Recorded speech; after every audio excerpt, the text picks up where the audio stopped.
Good morning students. तो आज matrix का लेक्चर 6 है। लेक्चर 5 तक हम लोग देख लिए थे। उसके पहले हम लोग मैट्रिक्स का जो इंपॉर्टेंट थ्योरी सब था सारा थ्योरी देखते हुए आए हैं। तो आए का पहले हम कुछ थ्योरी बताएंगे, उसके बाद क्वेश्चन डिस्कस करेंगे। तो पिछले क्लास में हम केसी सिन्हा का एक्सरसाइज 5.2 का कुछ क्वेश्चन सब बताए थे, उसी के आगे हम शुरू करते हैं। लेकिन पहले थोड़ा सा थ्योरी लिखवा देंगे मैट्रिक्स का, उसके आगे फिर देखेंगे। ठीक है, देखते हैं। जैसे ये सब प्रॉपर्टी सब है, इसको ध्यान में रखना है। ये सब सारा मैट्रिक्स फॉर्म है। ये ABC जो भी लिखा हुआ है, कैपिटल लेटर में जो भी लिखा हुआ है, सब मैट्रिक्स फॉर्म है। तो ये याद रखना है पहले कि यहाँ ABCO है ना, ये सारा का सारा मैट्रिक्स फॉर्म है। I ये सारा मैट्रिक्स है, ठीक है, मैट्रिक्स फॉर्म है।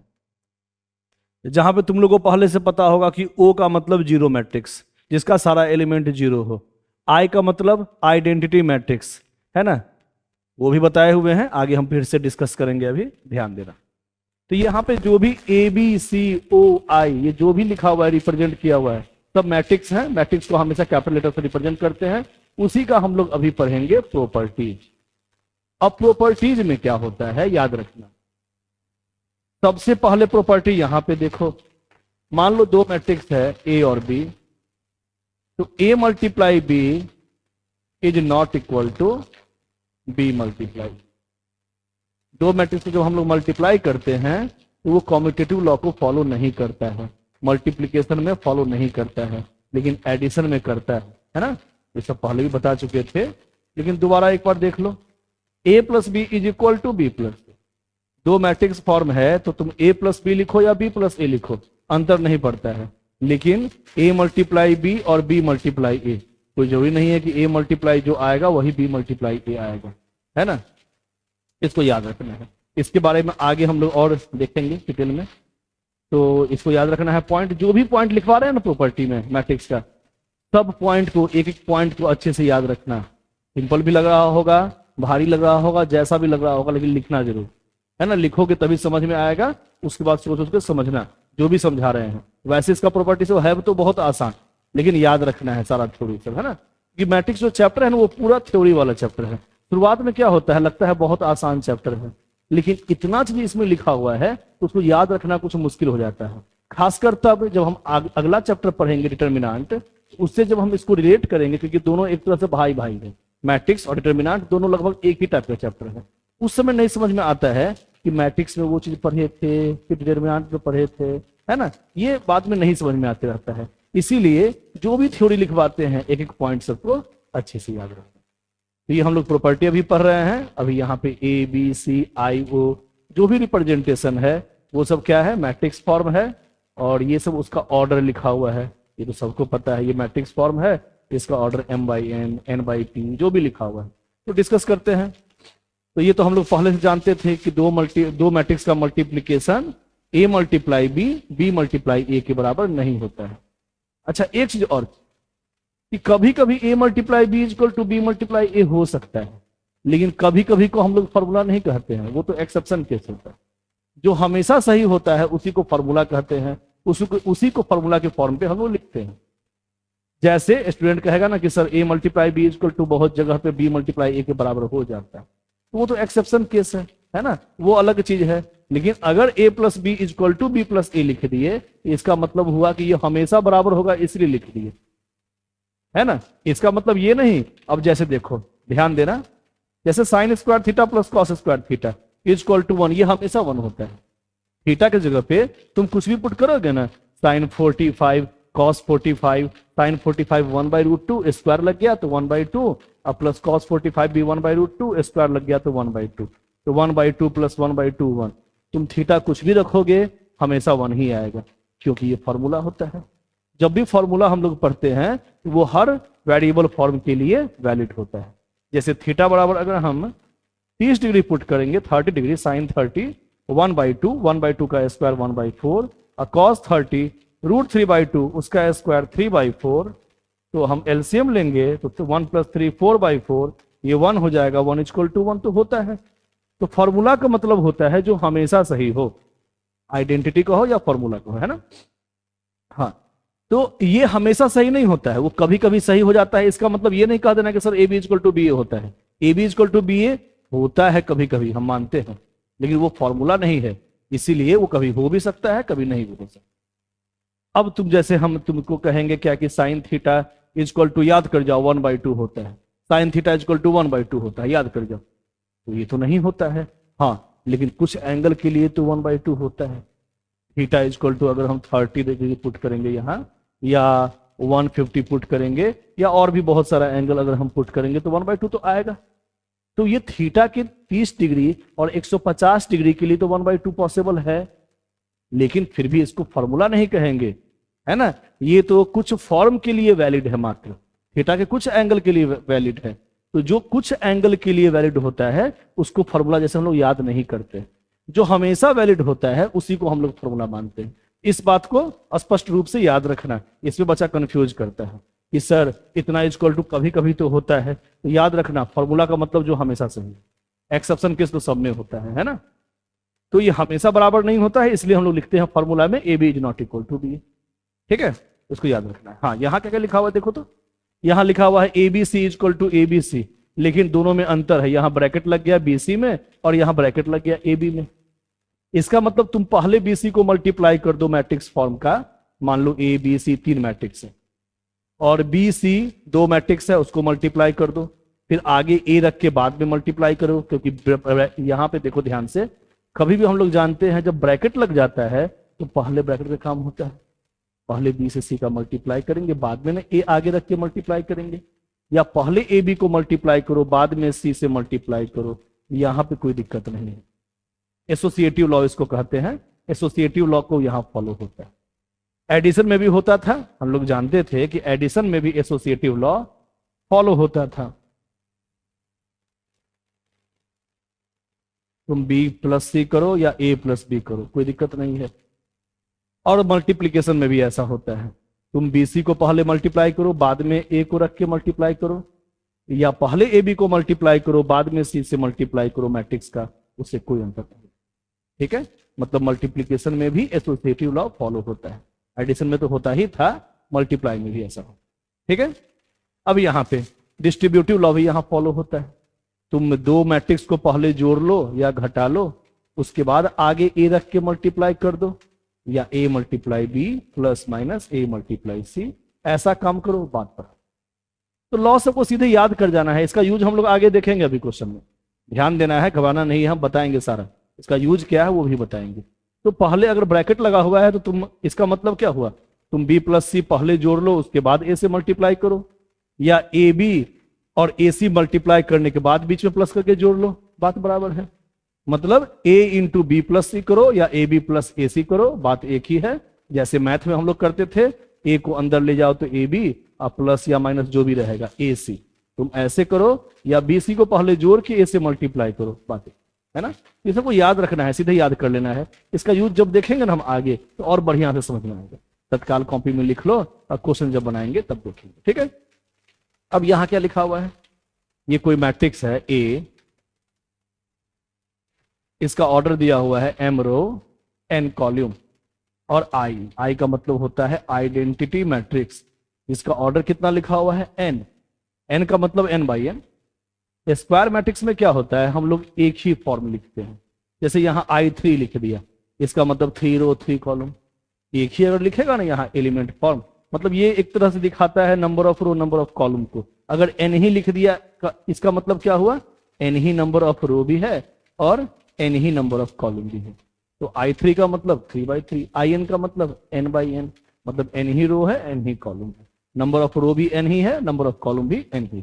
ठीक, तो हम तो पहले पढ़ा चुके हैं। देखो पहली बात तो हम जो भी थ्योरी बता रहे हैं उससे पहले जो हम बता चुके थे थ्योरी सब पहले वाले लेक्चर में, उसको बढ़िया से याद करना है, तभी ना समझ में आएगा आगे। तो पहले का वीडियो बढ़िया से देखना है, तब आगे वाला देखना है। अब यहाँ पे हम ये भी बता चुके हैं कभी भी 2 मैट्रिक्स को मल्टीप्लाई तभी कर सकते हैं जब फर्स्ट का नंबर ऑफ कॉलम्स और सेकेंड का नंबर ऑफ रो बराबर हो, तभी मल्टीप्लाई कर सकते हैं, ये दोनों बराबर हो, है ना। फर्स्ट का नंबर ऑफ कॉलम्स और सेकेंड का नंबर ऑफ रो बराबर होना चाहिए, तभी मल्टीप्लाई पॉसिबल है। तो आई में क्या खासियत होता है कि आइडेंटिटी मैट्रिक्स को जब भी हम किसी मैट्रिक्स से मल्टीप्लाई करते हैं तो जो पहले वाला मैट्रिक्स होता है वही आंसर आ जाता है, सेम टू सेम, एकदम ऑर्डर के साथ, है ना।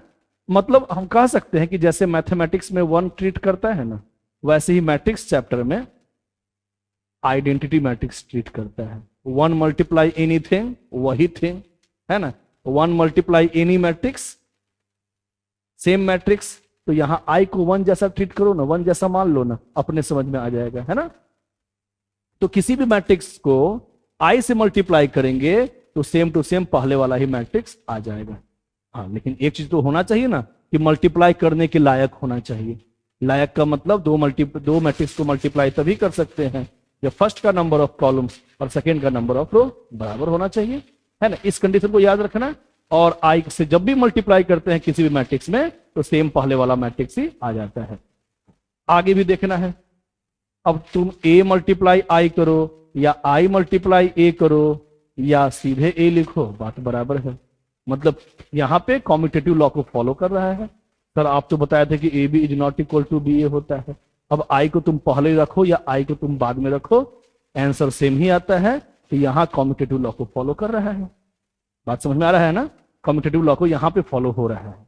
तो रूल का मतलब होता है जो हमेशा सेटिस्फाई नहीं करे, सॉरी, रूल का मतलब क्या होता है, जो हमेशा सेटिस्फाई करे, उसको हम लोग रूल कहते हैं। तो A B is not equal to B A B हमेशा तो बी ए के बराबर नहीं होता है ना, इसीलिए यहां नॉट लिख दिए हैं। लेकिन कभी कभी होता है, जैसे देखो ए भी मैट्रिक्स है आई भी मैट्रिक्स है, लेकिन ए मल्टीप्लाई आई और आई मल्टीप्लाई ए दोनों इक्वल होता है, ए के ही बराबर। तो यहां तो हम कह सकते हैं ना ए और आई दो मैट्रिक्स है जो कॉम्यूटेटिव लॉ को फॉलो कर रहा है मल्टीप्लीकेशन में, है ना, हम कह सकते हैं। तो वो अलग बात है। ये जो रूल हमेशा फॉलो नहीं करे तब नॉट लिखाता है, वो कभी कभी करता है, वो अलग बात है। इसका मतलब वो थ्योरी नहीं हुआ, वो एक्सेप्शन केस हो गए, ठीक है। तो आई मल्टीप्लाई ए लिखो या A multiply I commutative law को फॉलो करता है किसी भी मैट्रिक्स के साथ, है ना। इक्वल टू ए ही आएगा, सीधे याद कर जाना है। अब ए मल्टीप्लाई जीरो मैट्रिक्स या जीरो मल्टीप्लाई ए मैट्रिक्स, वो जीरो के ही बराबर हो जाएगा, जीरो मैट्रिक्स के ही बराबर हो जाएगा, है ना। ए मल्टीप्लाई जीरो मैट्रिक्स या जीरो मल्टीप्लाई ए मैट्रिक्स, वो जीरो मैट्रिक्स के ही बराबर हो जाएगा। नल मैट्रिक्स कह सकते हैं इसको, ठीक है। ये भी वही चीज है, देख ही रहे हो। हाँ, लेकिन ऑर्डर का अंतर होगा, इसी यहीं पे समझ लो ना। अब दो मैट्रिक्स को मल्टीप्लाई कब कर सकते हैं, जब फर्स्ट का नंबर ऑफ कॉलम्स और सेकेंड का नंबर ऑफ रो बराबर हो। और मैट्रिक्स का जो रिजल्ट आता है, तो हम जीरो मैट्रिक्स से किसी को भी मल्टीप्लाई करेंगे वो तो जीरो ही फॉर्म में ना आएगा। मतलब सारा एलिमेंट इस मैट्रिक्स के अंदर का सारा एलिमेंट जीरो ही है, ठीक है, जीरो ही होगा। और इसका जो ऑर्डर आएगा वो किसके बराबर होगा, ये भी पहले बता चुके हैं। कभी भी दो मैट्रिक्स को हम लोग मल्टीप्लाई करते हैं तो जो फर्स्ट का रो होता है वही जो आंसर आता है उस मैट्रिक्स का नंबर ऑफ रो होता है। यहाँ एम नंबर ऑफ रो है पहले वाला का, तो आंसर का भी एम ही नंबर ऑफ रो होगा। और सेकेंड वाले का नंबर ऑफ कॉलम से पी है, तो इसका भी नंबर ऑफ कॉलम पी ही होगा। इसको याद, जो भी मल्टीप्लाई करने के बाद दो मैट्रिक्स को जब भी मल्टीप्लाई करते हैं तो जो भी आंसर आता है उस आंसर फॉर मैट्रिक्स का नंबर ऑफ रो होता है फर्स्ट वाला का नंबर ऑफ रो के बराबर हमेशा, और कॉलम जो होता है इसका वो सेकेंड वाले मैट्रिक्स के नंबर ऑफ कॉलम्स के बराबर। और दो मैट्रिक्स को मल्टीप्लाई तभी कर सकते हैं जब फर्स्ट का नंबर ऑफ कॉलम सेकेंड का नंबर ऑफ रो के बराबर। याद रखना है ये सब। यहां भी देख लो, जीरो मल्टीप्लाई एनी मैट्रिक्स तो जीरो ही मैट्रिक्स हो जाता है ना। Zero matrix multiply any matrix zero matrix ही होता है। लेकिन इसका ऑर्डर क्या होगा, ऑर्डर याद रखना, पहला वाला का रो तो उसका रो और सेकेंड वाला का कॉलम तो आंसर का नंबर, ठीक है। तो number of row number of column तो हमेशा ऐसा ही आता है, जो फर्स्ट का नंबर ऑफ रो है वही आंसर का नंबर ऑफ रो है, और जो सेकेंड का नंबर ऑफ कॉलम्स है वही आंसर का नंबर ऑफ कॉलम्स है। और मल्टीप्लाई कब कर सकते हैं, जब ये दोनों बराबर हो, सामने सामने वाला समझो ना कि बराबर हो, ये मल्टीप्लाई तभी कर सकते हैं। और मल्टीप्लाई करने के बाद जो आंसर आएगा उसका नंबर ऑफ रो फर्स्ट वाला का नंबर ऑफ रो के बराबर, और उसका नंबर ऑफ कॉलम्स सेकेंड वाले के नंबर ऑफ कॉलम्स के हमेशा बराबर। जो भी बता रहे हैं उसको याद रखना है। ये जीरो मैट्रिक्स में ऐसा नहीं होता है, ये तो किसी भी मैट्रिक्स में होता है, पहले ही बता चुके हैं। ध्यान देना, ध्यान देना, ये हम पहले ही बता चुके हैं कि दो मैट्रिक्स अगर रहे, मान लो एक मैट्रिक्स ये है, इसका ऑर्डर m बाई n है, और दूसरा मैट्रिक्स n बाई p है, तो क्या हम इस दोनों को मल्टीप्लाई कर सकते हैं? इसमें नंबर ऑफ रो m है, नंबर ऑफ कॉलम्स n है, इसमें नंबर ऑफ रो n है, नंबर ऑफ कॉलम्स p है, तो क्या इस दोनों को मल्टीप्लाई कर सकते हैं? तो फर्स्ट पहले देखो ये सामने सामने वाला बराबर है कि नहीं। सामने सामने वाला का मतलब फर्स्ट का नंबर ऑफ कॉलम्स और सेकंड का नंबर ऑफ रो बराबर होना चाहिए। उसके बाद जो भी मैट्रिक्स फॉर्म का आंसर आएगा, जो भी मैट्रिक्स फॉर्म का आंसर आएगा उसका ऑर्डर क्या होगा? जो फर्स्ट का रो होगा वही आंसर का रो, और जो सेकंड का कॉलम होगा वही आंसर का कॉलम। जो भी फॉर्म लिखवा रहे हैं अच्छे से याद रखना है, ठीक है? ये तो समझ में आ गया, सबको अच्छे से याद कर लेना है ना? अगर नहीं समझ में आया दोबारा वीडियो देख लोगे, एकदम समझ में आएगा, क्योंकि एक एक पॉइंट हम डिस्कस कर रहे हैं, ध्यान देते रहना है। ठीक है, आगे बढ़ते हैं। सब वही कहानी है सर। जैसे मान लो यहां दो मैट्रिक्स A मल्टीप्लाई 2B, ए भी मैट्रिक्स 2 भी मैट्रिक्स, सॉरी ए भी मैट्रिक्स B भी मैट्रिक्स, लेकिन 2 क्या? 2 तो कांस्टेंट। तो कांस्टेंट कहीं भी रहे उससे कोई फर्क नहीं पड़ता है। तुम 2 को पहले भी लिख लो, AB को बाद में लिखो, उससे कोई फर्क नहीं पड़ेगा, क्योंकि 2 क्या है? 2 तो कांस्टेंट है। कांस्टेंट को तुम इधर रखो उधर रखो, फर्क नहीं पड़ता है। मैट्रिक्स को इधर से उधर नहीं कर देना, क्योंकि AB BA के बराबर नहीं होता है हमेशा, कभी कभी होता है, वो अलग बात है, ठीक है? तो कांस्टेंट को तुम इस साइड रखो या उस साइड रखो या बीच में ही छोड़ दो, वो सबसे कोई फर्क नहीं पड़ता है। मेन फर्क पड़ता है मैट्रिक्स फॉर्म से। 2 को तुम कहीं भी रिप्रेजेंट कर सकते हो, ठीक है? आगे बढ़ा जाए। अब दो मैट्रिक्स को मल्टीप्लाई करने पे देखो यहां पे भी वही चीज है, यहां -1 है ना एक तरह से, तो -1 तुम अंदर रखो या इस साइड रखो या उस साइड रखो, चाहे इधर रखो, एक तरह से -1 स्क्वायर क्वांटिटी है, कांस्टेंट है, तुम इधर उधर कहीं भी रखो उससे फर्क नहीं पड़ेगा। पहले A है बाद में B है, तो हर जगह पहले A और बाद में B ही है। तो बस इससे मतलब रखना है कि प्री मैट्रिक्स A ही है और पोस्ट मैट्रिक्स B ही है, हर जगह वही है, तब कोई दिक्कत नहीं। माइनस तुम यहां लगाओ, बाहर लगाओ, उससे कोई फर्क नहीं पड़ेगा। ठीक उसी प्रकार जैसे 2 को तुम इधर रखो उधर रखो, कोई फर्क नहीं पड़ेगा, ठीक है? नेक्स्ट पॉइंट, अब यहां पे समझना है ये सेकेंड पॉइंट। फर्स्ट पॉइंट ये लगभग सेम ही चीज है, यहां -1 है यहां 2 है, बात बराबर है। हाँ, सेकेंड पॉइंट, दो मैट्रिक्स का मल्टीप्लाई कब आएगा? जीरो मैट्रिक्स, या तो फर्स्ट मैट्रिक्स जीरो, या तो सेकेंड मैट्रिक्स जीरो, या तो कभी कभी A और B दोनों का दोनों जीरो मैट्रिक्स नहीं होगा, अब फिर भी मल्टीप्लाई करने के बाद जीरो आ जाएगा, कभी कभी ऐसा भी होता है। इसलिए तीनों पॉइंट पे ध्यान देना है। क्या लिखा हुआ है दोबारा सुनो। कभी भी दो मैट्रिक्स का मल्टीप्लाई बराबर जीरो, आदमी क्या समझ लेता है? स्टूडेंट समझ लेता है क्या कि सर मैथ में तो मल्टीप्लाई करते हैं ना, दो नंबर का मल्टीप्लाई, दो नंबर का जब मल्टीप्लाई करते हैं मैथमेटिक्स में, तो वो जीरो तभी हो सकता है जब या तो x जीरो के बराबर हो या तो y जीरो के बराबर हो। हम लोग मैथ में तो ये एकदम सही जानते हो तुम लोग, मैथ में क्या होता है? Either x equal to zero और y इक्वल टू जीरो और both equal to zero. Either और का मतलब ही होता है बोथ वाला भी कंडीशन, या तो only x equal to zero, या तो only y equal to zero, या तो both x and y is equal to zero, है ना? आइदर और का मतलब ही, ये कंडीशन भी इसी में आ गया, इसलिए इसको बहुत जगह नहीं लिखा रहता, तो उसका मतलब ही वही हुआ। आइदर A और B का मतलब ही हुआ या तो A या तो B या तो दोनों, ठीक है? तो ये नहीं भी लिखे अगर कंडीशन, इसका मतलब भी वही हुआ, या तो x बराबर जीरो, या तो y बराबर जीरो, या तो दोनों इक्वल टू जीरो, ठीक है? ये तो मैथ में होता था, लेकिन ये एक्चुअली में जीरो थोड़ी ना है, ये जीरो मैट्रिक्स है। जीरो मैट्रिक्स और जीरो नंबर में तो थोड़ा अंतर ना है, ये मैट्रिक्स फॉर्म में जीरो है।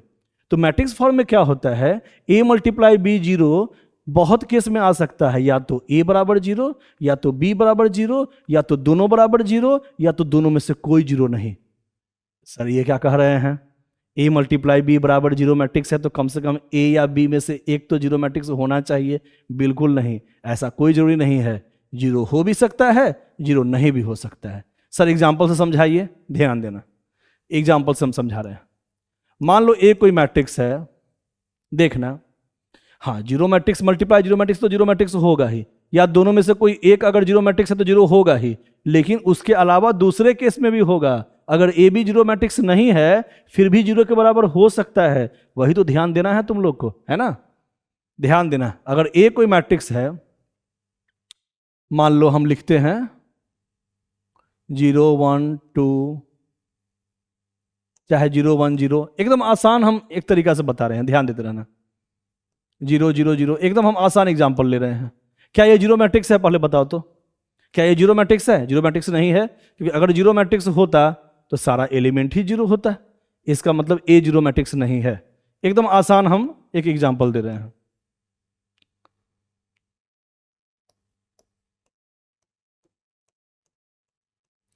क्या बी जीरो मैट्रिक्स है?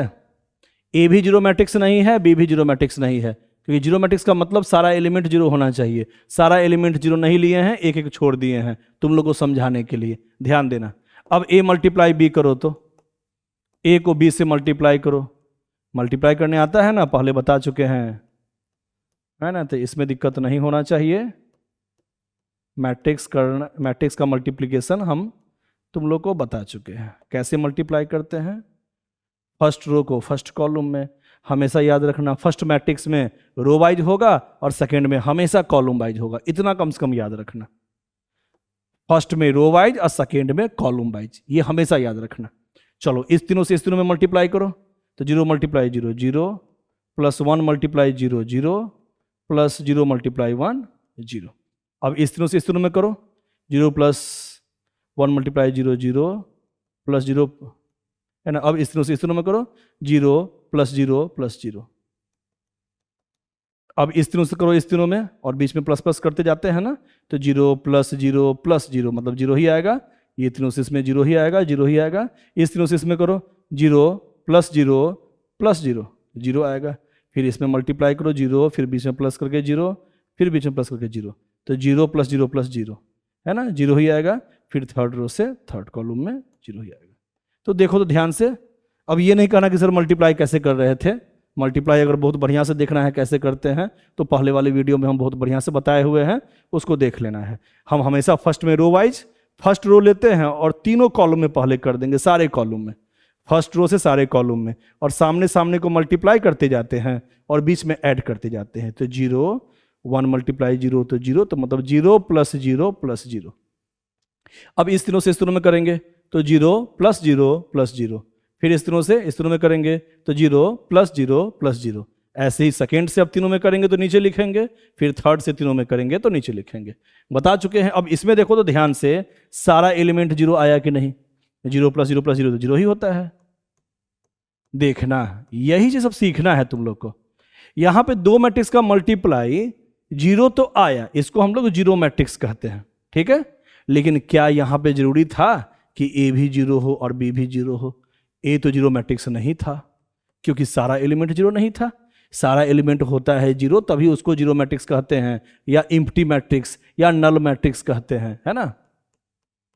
ये जीरो मैट्रिक्स नहीं था, फिर भी मल्टीप्लाई जीरो मैट्रिक्स आ गया।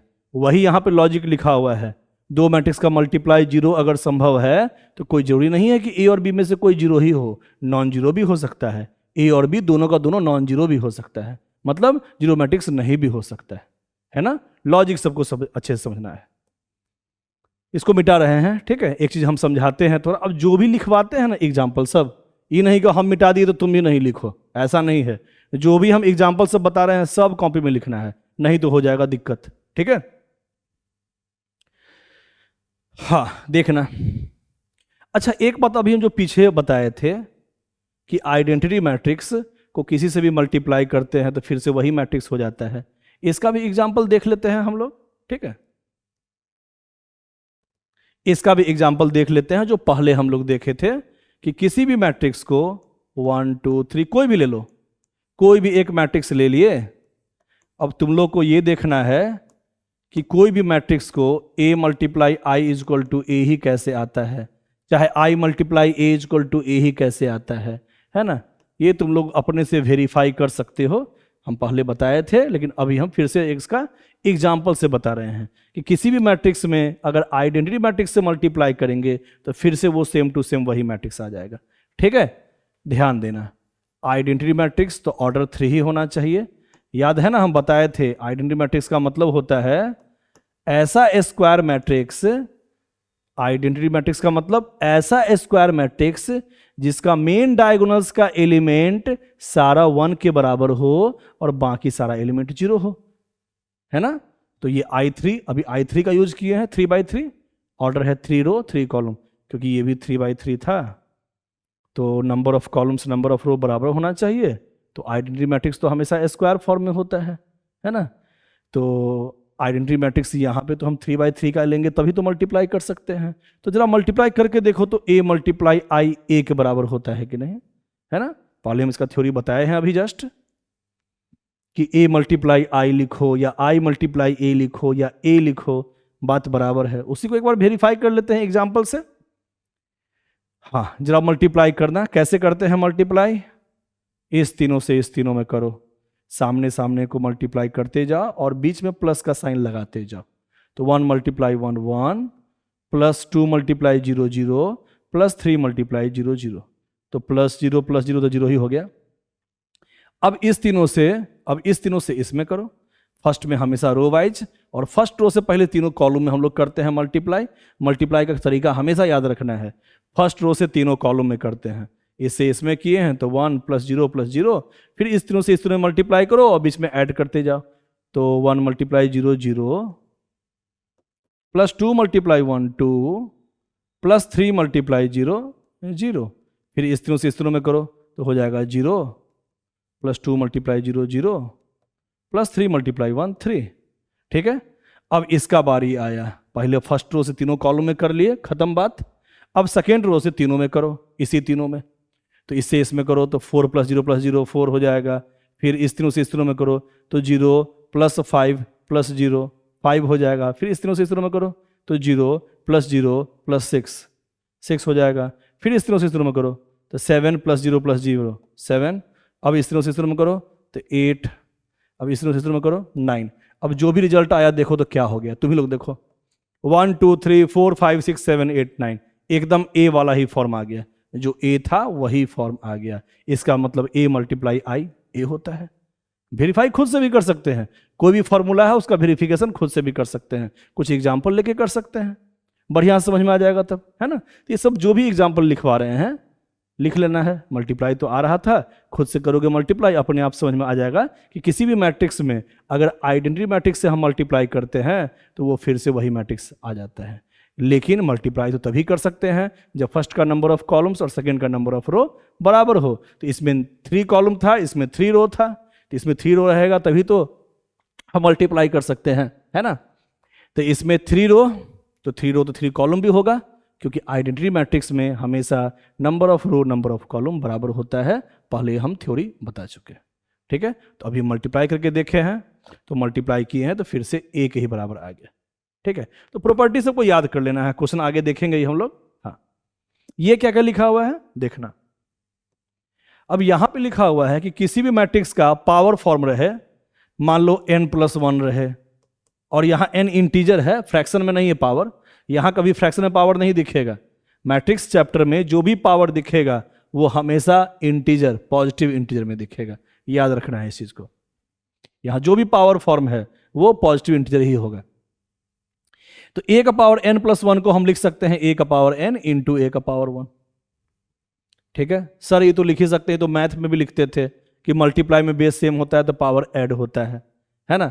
हाँ एकदम सही है, लेकिन यहां a का पावर 1 इंटू a का पावर n, मैथ में तो ऐसे लिखते ही थे। अब 1n लिखो या n1 लिखो, मल्टीप्लाई में पावर ऐड होता है, लेकिन ये मैट्रिक्स फॉर्म में भी होता है, वही हम समझा रहे हैं। फिर से समझो, जैसे मान लो a का पावर है 6, तो इसको तुम a का पावर 4 + 2 लिखो या a का पावर 2 + 4 लिखो, मतलब a का पावर 4 इंटू a का पावर 2 या a का पावर 2 इंटू a का पावर 4 भी लिख सकते हो, क्योंकि exponent form of matrix follows commutative law. याद रखना, पावर वाले फॉर्म में a का पावर 4 कोई दूसरा मैट्रिक्स आएगा और a का पावर 2 कोई दूसरा मैट्रिक्स आएगा, लेकिन तुम a का पावर 4 इंटू a का पावर 2 लिखो या a का पावर 2 इंटू a का पावर 4 लिखो, यहां पे बात बराबर है। जब भी पावर वाला फॉर्म आएगा ना, तो 2 पार्ट में हम कैसे भी लिखेंगे उसको, उससे अंतर नहीं पड़ेगा। मतलब एक तरह से हो गया ना, ये कॉम्यूटेटिव लॉ को फॉलो कर रहा है मल्टीप्लीकेशन में। हम बताए थे ना कि AB is not equal to BA, हम लिखवाए थे कि कभी भी 2 मैट्रिक्स का multiplication A multiply B BA के बराबर हमेशा नहीं होता है। हमेशा नहीं होता है इसका मतलब नॉट फॉलो, मतलब फॉलो नहीं करता है। कभी कभी कर जाए वो एक्सेप्शन केस है, जैसे अभी भी कर गया। a का पावर 4 कोई मान लो एक मैट्रिक्स है जिसका नाम बी है और a का पावर 2 कोई दूसरा मैट्रिक्स सी है, तो b multiply C equal to C multiply B आ गया कि नहीं? तो यहां तो फॉलो कर रहा है। तो वही सब याद रखना है एक्सेप्शन केस में। जब भी पावर वाला फॉर्म है उसमें इस टाइप से हम लिख सकते हैं। तुम्हारा मन है तो ऐसे भी लिख सकते हो, क्योंकि मल्टीप्लाई में 5 + 1 6 हो जाएगा। तुम्हारा मन है तो ऐसे भी लिख सकते हो, है ना? मतलब कॉम्यूटेटिव लॉ यहां फॉलो कर रहा है एक्सपोनेंट फॉर्म में, और बाकी और डिफरेंट डिफरेंट टाइप से इंटीजर पावर रख के हम इसको अलग अलग कर सकते हैं। हमेशा पावर रहना चाहिए पॉजिटिव इंटीजर के ही फॉर्म में। ये सबको याद रखना अच्छे से, ठीक है? ये तो हम लोग जानते हैं, लेकिन ये फॉलो नहीं करता है, मतलब जनरली नहीं करता है, हमेशा नहीं करता है ये फॉलो, लेकिन एक्सेप्शन केस में करता है। कब कब? अभी हम देखें एक्सपोनेंट फॉर्म में कर रहा है सर। उसके बाद हम आई वाले फॉर्म में भी देखे थे ना, a मल्टीप्लाई आई लिखो या i मल्टीप्लाई a, यहां पे भी पहले a बाद में i, चाहे पहले i बाद में a, रिजल्ट तो सेम आता है। यहां भी कर रहा है कम्यूटेटिव लॉ फॉलो, है ना? तो कभी कभी करता है, और भी बहुत सारे केस में कर सकता है, ठीक है? तो फर्स्ट समझ गया, सेकंड समझ गया, वही चीज है, दोनों वही लिखा हुआ है। तुम अपने मन से भी रूल सब बना सकते हो। अब जैसे तुमसे हम पूछें कि a का पावर m + n को कैसे कैसे लिखेंगे, तो बोलोगे ना सर a का पावर m इंटू a का पावर n भी लिख सकते हैं, या a का पावर n इंटू a का पावर m भी लिख सकते हैं, अगर m और n पॉजिटिव इंटीजर है तो। अगर m और n जहां जो भी पावर लिख रहे हैं वो सारा पॉजिटिव इंटीजर को बिलोंग्स करता है। m and n belongs to i positive integer. तो हम लोग पहले m लिखें बाद में n लिखें, या पहले n लिखे पावर बाद में m लिखें, कोई फर्क नहीं पड़ता है। जो भी पॉइंट लिखवा रहे हैं सबको लिखना है कॉपी में। ये क्या लिखा हुआ है next form? Identity matrix of order n का पावर कुछ भी रहे, k, p, r, t, कोई भी पॉजिटिव इंटीजर रहे, फिर से वो i के ही बराबर हो जाता है। हम बताए थे ना ये मैथ में 1 जैसा ट्रीट कर रहा है, 1 का पावर एनीथिंग 1 ही होता है। ठीक उसी प्रकार i का भी पावर एनीथिंग i ही होता है, लेकिन यहां पावर पॉजिटिव इंटीजर होना चाहिए, ठीक है? देखते हैं, ये भी हम लोग देखते हैं, चेक करते हैं, जो भी लिखवाएं सबको लिख लेना है। यहां भी हम लोग चेक कर लेते हैं। जैसे i का पावर 2, देखते हैं i के बराबर आता है कि नहीं। जैसे मान लो एक मैट्रिक्स लिए हैं 1 0 0 0 1 0 0 0 1, इसका ऑर्डर 3 है, तो ये i3 हम कह सकते हैं इसको, i3। देखते हैं i4, तो i का पावर 2 है, मतलब 2 बार मल्टीप्लाई, मतलब i मल्टीप्लाई i, ठीक है? तो i का पावर 2 को हम लिख सकते हैं i मल्टीप्लाई i। तो हम मल्टीप्लाई करके देखते हैं कितना आता है। अब करो तो मल्टीप्लाई रो से कॉलम में, तो 1 मल्टीप्लाई 1 प्लस 0 मल्टीप्लाई 0 प्लस 0, तो 1 प्लस 0 प्लस 0 कितना हो जाएगा? 1 ही होगा। फिर इस तीनों से इस तीनों में करो, 1 मल्टीप्लाई 0 0 प्लस 0 प्लस 0 0 ही। अब इस तीनों से इस तीनों में करो, तो 1 मल्टीप्लाई 0 0 प्लस 0 प्लस 0। अब इस तीनों से इस तीनों में करो, तो 0 मल्टीप्लाई 1 0 प्लस 1 मल्टीप्लाई 0 0 प्लस 0। इस तीनों से इस तीनों में करो, तो ये हो जाएगा 0, ये हो जाएगा +1, है ना? 1 इंटू 1 आ गया यहाँ पे, तो हो जाएगा 0 प्लस 1 प्लस 0, मतलब 1 हो गया। 0 प्लस 1 प्लस 0 1 हो गया, क्योंकि इस तीनों से इस तीनों में जब किए हैं तो आ गया है 0 प्लस 1 प्लस 0। अब इस तीनों से इस तीनों में करो, तो 0 प्लस 0 प्लस 0 0।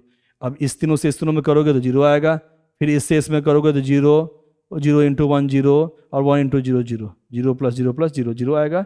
अब इस तीनों से इस तीनों में करेंगे तो 0 प्लस 0 प्लस 1 1 आएगा। देख लिए, मतलब आइडेंटिटी मैट्रिक्स का कितना भी पावर रहेगा, i को i से कितने बार भी मल्टीप्लाई करेंगे, आंसर i ही आएगा। वही यहाँ पे रूल लिखा हुआ है, एग्जाम्पल हम यहाँ बता दिए हैं, है ना? पहला से तीनों में किए हैं, फर्स्ट रो से तीनों कॉलम में, फिर सेकेंड रो से तीनों कॉलम में करेंगे तो सेकेंड लाइन में लिखेंगे, और थर्ड रो से तीनों कॉलम में करेंगे तो थर्ड लाइन में लिखेंगे। करके देखे हैं तो आंसर फिर से i के बराबर आ गया। ठीक है, आगे बढ़ते हैं। नेक्स्ट, ये सब सीधे याद कर लेना, क्या लिखा हुआ है, a प्लस बी का होल स्क्वायर। हम लोग तो मैथ में पढ़े थे सर, a प्लस बी का होल स्क्वायर होता है a square plus B square plus 2ab, लेकिन यहां नहीं होता है। क्यों? ध्यान देना, क्योंकि a प्लस बी का स्क्वायर का एक्चुअल मतलब क्या होता है? एक्चुअल मतलब होता है ए प्लस बी इंटू ए प्लस बी।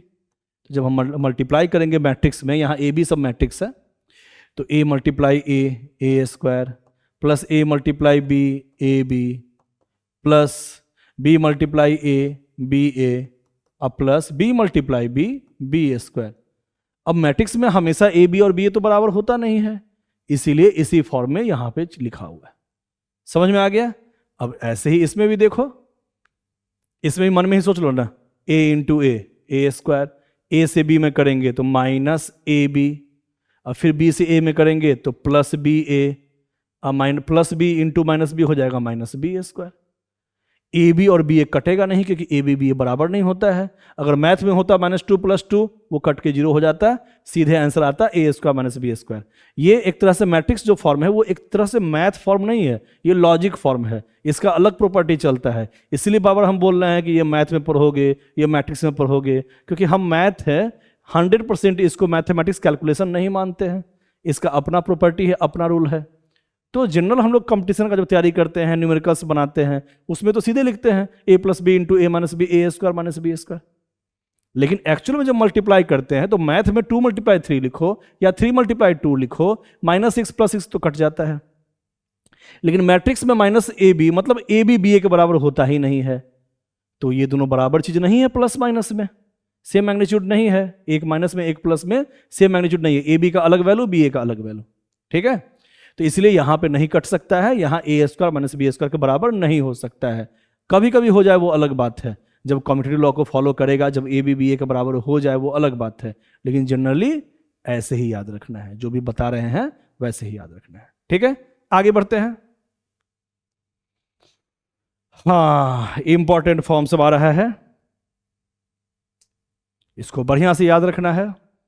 अब क्या लिखा हुआ है, if A B is possible then not necessary B A is possible. अगर ए मल्टीप्लाई बी पॉसिबल है तो कोई जरूरी नहीं है कि बी मल्टीप्लाई ए पॉसिबल होगा, है ना। एग्जाम्पल से समझो ना, एग्जाम्पल से समझो। फर्स्ट का एग्जाम्पल समझो, यहां पे ध्यान देना। जैसे कोई मैट्रिक्स है, ए मैट्रिक्स है ना, थ्योरी के भाषा में ये समझा रहे हैं, इसका ऑर्डर है 2/3, और दूसरा मैट्रिक्स है बी, इसका ऑर्डर है 3/4। तो तुम ही लोग बताना जरा कि नया जो मैट्रिक्स आएगा ना, नया जो मैट्रिक्स आएगा उसका ऑर्डर क्या होगा, पहले ये बता, और ये पॉसिबल है कि नहीं ये भी बताना। दो मैट्रिक्स का मल्टीप्लाई तभी पॉसिबल है बताए थे जब फर्स्ट का नंबर ऑफ कॉलम्स और सेकेंड का नंबर ऑफ रो बराबर हो, सामने सामने वाला चीज बराबर हो, याद कर लेना। फर्स्ट का नंबर ऑफ कॉलम्स सेकेंड का नंबर ऑफ रो बराबर हो तो मल्टीप्लाई तो कर सकते हैं। और जो आंसर आता है मल्टीप्लाई करने के बाद, जो भी आंसर आएगा उसको हम सी से रिप्रेजेंट कर दिए हैं, वैसे ही कुछ एग्जाम्पल लेके, है ना। तो हम कुछ भी एग्जाम्पल लेके मान लो कि दोनों को मल्टीप्लाई करते हैं तो एक दूसरा मैट्रिक्स आ जाता है जिसका नाम सी है। अब इसका बस हमको ऑर्डर बता दो। मल्टीप्लाई तो संभव है, ये तो समझ में आ गया। क्यों संभव है? क्योंकि फर्स्ट का नंबर ऑफ कॉलम सेकेंड के नंबर ऑफ रो के बराबर जब भी होता है तो मल्टीप्लाई संभव होता है। और जो आंसर आता है मैट्रिक्स फॉर्म, उसका ऑर्डर क्या होता है? उसका ऑर्डर होता है फर्स्ट का नंबर ऑफ रो और सेकेंड का नंबर ऑफ कॉलम्स। याद रखना, फर्स्ट का नंबर ऑफ रो आंसर का नंबर ऑफ रो, और सेकेंड का नंबर ऑफ कॉलम्स आंसर का नंबर ऑफ कॉलम्स के बराबर होता है, ठीक है। ये तो समझ में आ गया। तो ए भी यहां पॉसिबल था, मान लो यहां 3 दे दिए, पॉसिबल कर दिए, तो क्या इसी दो एग्जाम्पल के साथ बी ए पॉसिबल होगा? यहां ए मल्टीप्लाई बी क्यों पॉसिबल था? क्योंकि फर्स्ट का नंबर ऑफ कॉलम्स सेकंड के नंबर ऑफ रो के बराबर है, और आंसर जो मल्टीप्लाई करने के बाद लिखते हैं उसमें हमेशा फर्स्ट का जो रो होता है वही रो होता है यहां, और सेकंड का जो कॉलम होता है वही यहां पे कॉलम होता है। ये तो हम लोग जानते हैं। तो इसी में बी मल्टीप्लाई ए करके देखो तो, बी है 3/4 का और ए है 2/3 का।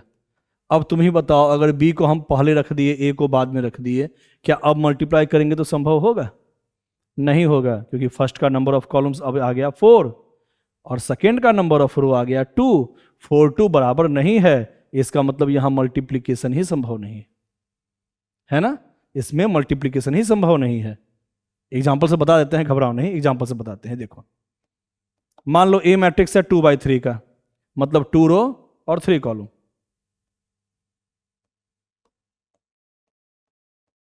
ठीक है। 2 रो ले लिए और 3 कॉलम ले लिए, ठीक है। बी बी है 3/4, 3 रो और 4 कॉलम, कुछ भी ले लेते हैं अपने मन से।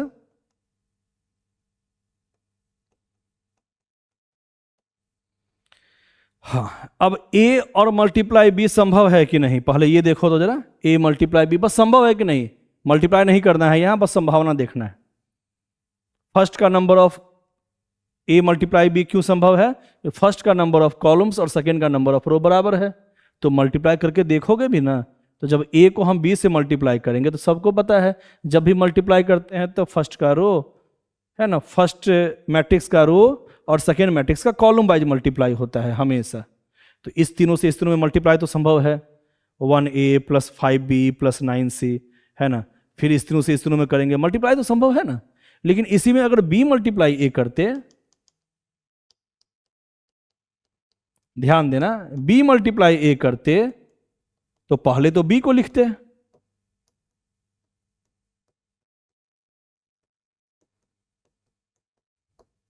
और उसके बाद a को लिखते। तो अब देखो तो ध्यान से, क्या मल्टीप्लाई संभव है, मल्टीप्लाई में हम लोग कैसे करते हैं, फर्स्ट का नंबर ऑफ रो है ना, फर्स्ट का रो वाइज और सेकेंड का कॉलम वाइज ऐसे मल्टीप्लाई करते हैं ना। तो अगर बी को पहले लिखेंगे और ए को बाद में लिखेंगे तो जब रो से कॉलम वाइज हम मल्टीप्लाई करेंगे तो क्या संभव होगा, यहां देखो 4 एलिमेंट है, यहां 2 ही एलिमेंट है, तो 1 × a + 2 × d अब +3 और 4 तो इनवैलिड हो गया।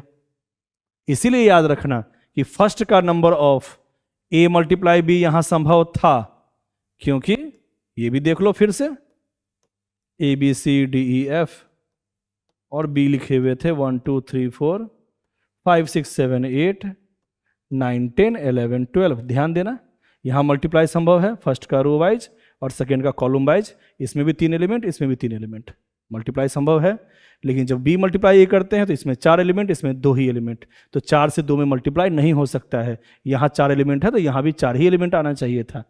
तो इसको सीधे याद कर जाओ ना, इतना नहीं समझने का जरूरत है, जो हम थ्योरी पहले से बता चुके हैं ना, ये हम बस एग्जाम्पल से समझा दिए हैं, सीधे हम लोग को फॉर्म सब याद रखना है, बनाओगे अपने आप समझ में आ जाएगा कि हम पहले भी बता चुके हैं ये सब थ्योरी, कि a मल्टीप्लाई b तभी संभव है जब फर्स्ट का नंबर ऑफ कॉलम्स और सेकंड का नंबर ऑफ रो बराबर हो, और जो भी आंसर में मैट्रिक्स फॉर्म आता है उसमें नंबर ऑफ रो फर्स्ट का नंबर ऑफ रो के बराबर होता है और आंसर का जो नंबर ऑफ कॉलम्स है वो सेकंड के नंबर ऑफ कॉलम्स के बराबर होता है। लेकिन मल्टीप्लाई कब संभव होता है, मल्टीप्लाई तभी संभव होता है जब फर्स्ट का नंबर ऑफ कॉलम्स और सेकंड का नंबर ऑफ रो बराबर हो। अब इसको मल्टीप्लाई करो तो सर मल्टीप्लाई संभव ही नहीं है, क्योंकि b का नंबर ऑफ कॉलम्स 4 है और a का नंबर ऑफ रो 2 है, फर्स्ट का कॉलम और सेकेंड का रो बराबर होना चाहिए, नहीं तो मल्टीप्लाई संभव नहीं है। पॉइंट समझ में आ गया होगा बहुत बढ़िया से, है ना, कि A B is possible then not necessary B A is possible. अगर a multiply b matrix possible है तो कोई जरूरी नहीं है कि b मल्टीप्लाई a मैट्रिक्स भी पॉसिबल होगा, ठीक है। और A B is not equal to B A, ये तो हम बताए हुए हैं कि ए बी बी ए के बराबर नहीं हो सकता है, और ए बी बी ए के बराबर कभी कभी हो सकता है वो अलग बात है, लेकिन मेन जो अगर हम कहेंगे ये क्या फॉर्मूला है A B is equal to B A, formula नहीं है, क्योंकि फॉर्मूला उसी को कहते हैं जब ए बी बी ए हमेशा बराबर हो। तो जब हमेशा बराबर नहीं है तो लिखते हैं नॉट इक्वल, वो अलग बात है कि कभी कभार हो सकता है, वही लिखा हुआ है। तो जो भी पॉइंट डिस्कस कर रहे हैं उसको लिख लेना है, आगे बढ़ते। अब क्वेश्चन सब आ गया, आज के लिए उतना ही थ्योरी था, 2-4 हम लोग क्वेश्चन देख लेते हैं, ठीक है। फर्स्ट क्वेश्चन देखो तो, ये प्रूफ करना है, सब बहुत इजी सब है, देखना LHS, चाहे सीधे हम दोनों को है ना साथ लेके प्रूफ करते हैं। चलो हमको प्रूफ करना है, proof that a multiply b plus C A B plus A C. तो ए मैट्रिक्स कितना है, a है 2 3 -1 5। और देखो सबसे पहला काम यहां दिया हुआ है ब्रैकेट, मतलब b प्लस सी को पहले जोड़ना है और उसके बाद मल्टीप्लाई का काम करना है। तो b और c को जोड़ो, तो जोड़ने तो आता ही होगा तुम लोग को, b मैट्रिक्स और c मैट्रिक्स को जब हम लोग जोड़ेंगे तो फर्स्ट एलिमेंट जोड़ते हैं, तो b प्लस सी है तो इसको इसमें जोड़ना है, लेकिन सामने सामने जोड़ना है। 3 + 5 8 -1 -1 -2 4 + 0 4 और 7 + 3 10।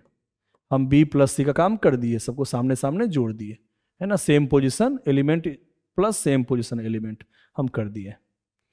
अब यहां है A × B 2 3 -1 5 और B लिखा हुआ है 3 -1 4 7 और A × C। बस लेंदी क्वेश्चन होता है, चैप्टर बहुत ही आसान होता है, ये सब चैप्टर सब है ना, भारी नहीं है।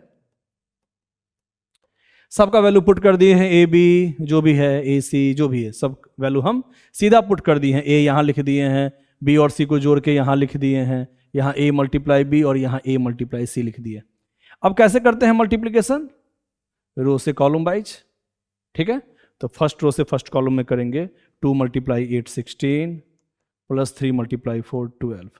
अब इस दोनों से इस दोनों में करो तो -4 2 × -2 -4 + 3 × 10 30, है ना। हमेशा फर्स्ट का रो वाइज या सेकेंड का कॉलम वाइज चलता है मैट्रिक्स के मल्टीप्लीकेशन में।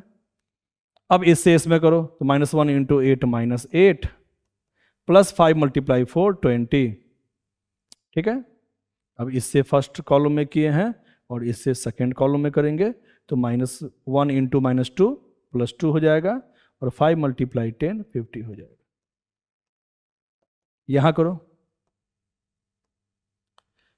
2 × 3 6 + 12। अब इस दोनों से इस दोनों में करो तो 2 × -1 -2 + 21, सीधे करते जाना है जैसे करते हैं। अब इस दोनों से इस दोनों में करो तो -1 × 3 -3 + 5 × 4 20। अब इस दोनों से इस दोनों में करो -1 × -1 +1 + 7 × 5 35 प्लस इसमें वही काम करो, रो से कॉलम वाइज करते जाओ तो 2 × 5 10 + 0, है ना। सीधे लिखते हैं, अब मन में ही करना सीखो।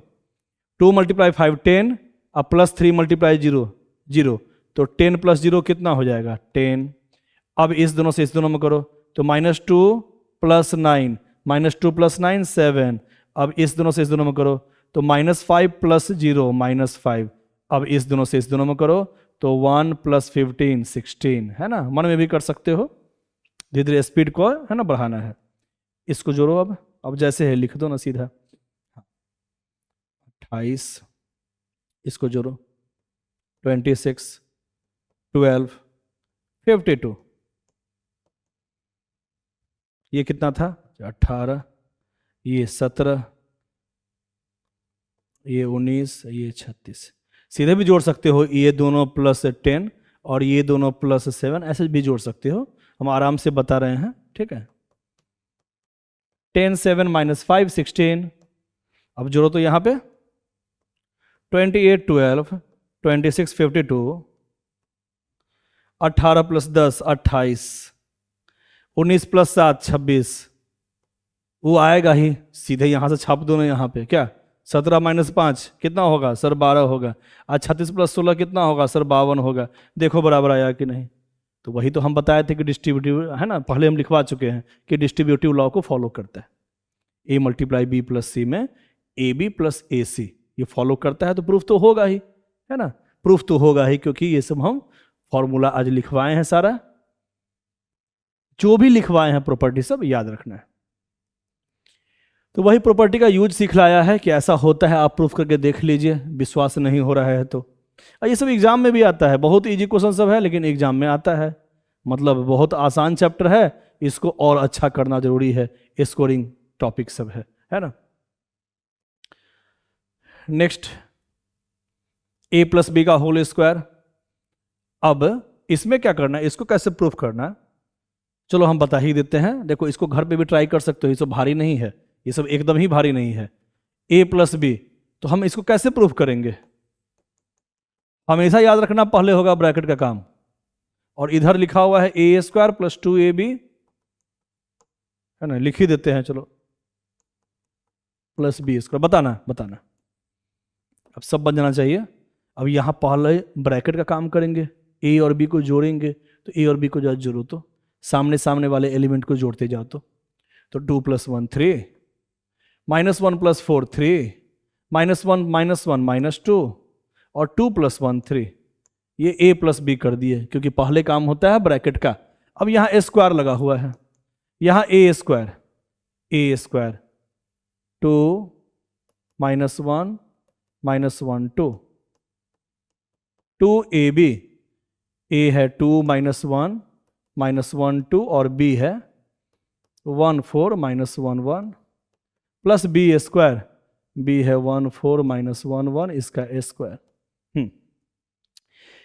तो a स्क्वायर का मतलब क्या होता है? a स्क्वायर मतलब कोई भी नंबर का स्क्वायर क्या होता है? उतना मल्टीप्लाई उतना। तो किसी भी फॉर्म का a स्क्वायर अगर लिखेंगे तो इसको लिखते हैं इतना मल्टीप्लाई। अब तो समझ में आ गया कि क्या काम करना है हमको। अब मान लो ये कोई मैट्रिक्स है जिसका नाम हम C रख दिए, C का a square C multiply C, ये तो होता ही है। यहां भी इसका स्क्वायर इतना मल्टीप्लाई इतना। अब 2 क्या है? कांस्टेंट है, और हम बताए थे कांस्टेंट से जब भी मल्टीप्लाई करते हैं तो वो जब अंदर मल्टीप्लाई करते हैं एलिमेंट में तो सारे एलिमेंट में मल्टीप्लाई होगा। लेकिन किसी एक मैट्रिक्स में ही रखो, या तो 2 से इस सारे मल्टीप्लाई करो, इस 2 से सारे इस एलिमेंट में मल्टीप्लाई करो, या इस 2 से इसमें मल्टीप्लाई करो। ऐसा नहीं कर देना कि इसमें भी मल्टीप्लाई कर देना, इसमें भी मल्टीप्लाई कर देना, ऐसा नहीं करना, किसी एक में ही मल्टीप्लाई करना। तो 2 × 2 4 -2, यहां मल्टीप्लाई करेंगे तो -2, और 2 × 2 4 1 4 -1 1 प्लस 1 4 -1 1 का स्क्वायर है। अब मल्टीप्लाई करने तुम लोग को आता है। अब रो से कॉलम वाइज जैसे मल्टीप्लाई करते हो वैसे मल्टीप्लाई करते जाना है ना, आंसर आ जाएगा। निकाल ही लेते हैं, चलो। हाँ, इस दोनों से इस दोनों में करो सामने सामने, अब फिर बीच में प्लस करते हैं। तो 3 3 जा 9 -6, मन में ही करते जाओ। तो 9 - 6 कितना हो जाएगा? 3। अब इस दोनों से इस दोनों में करो, 3 3 जा 9 + 9 18।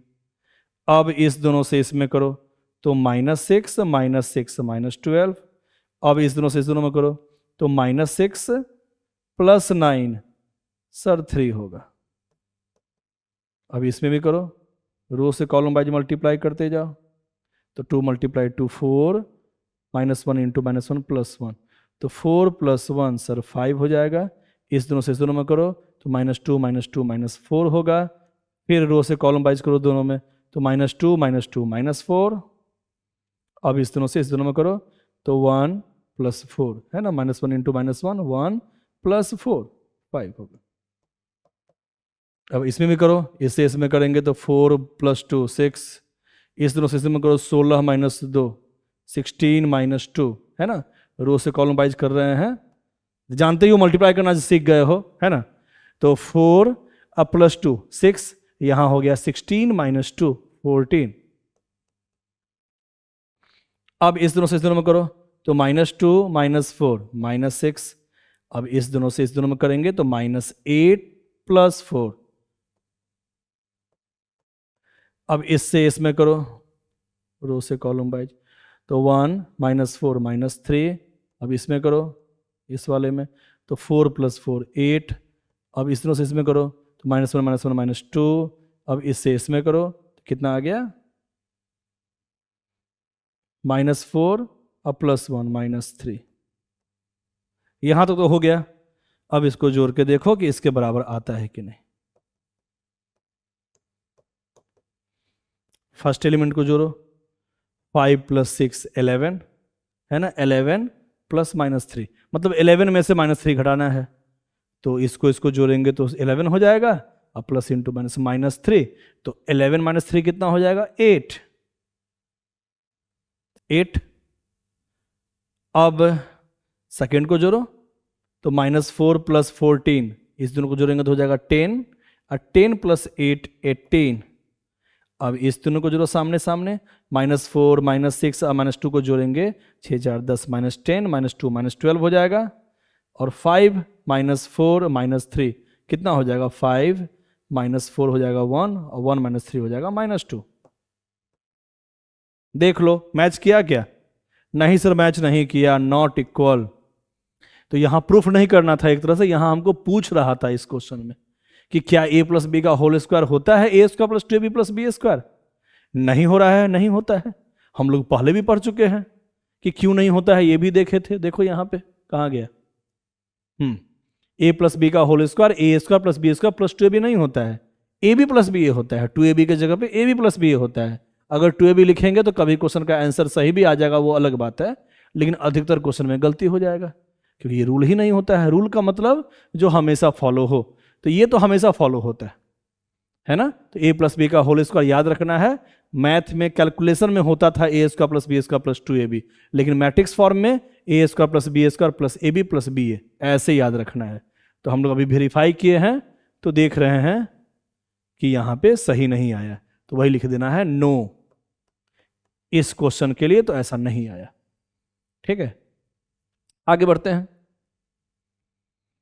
अब ये भी वेरीफाई करना है, पहले ए बी को मल्टीप्लाई करके बाद में सी से मल्टीप्लाई करेंगे, और या तो पहले ए को रख के बाद में बी सी से मल्टीप्लाई करके वेरीफाई करना है कि बराबर है कि नहीं। यहाँ बराबर आएगा ही आएगा। क्यों? क्योंकि हम रूल पढ़ चुके हैं कि एसोसिएटिव लॉ फॉलो करता है मल्टीप्लिकेशन में। तो ए के जगह ए रखो, बी के जगह बी रखो। अब पहले इसका मल्टीप्लाई कर लो क्योंकि यहाँ लगा हुआ है ब्रैकेट, अब बाद में सी से मल्टीप्लाई करना।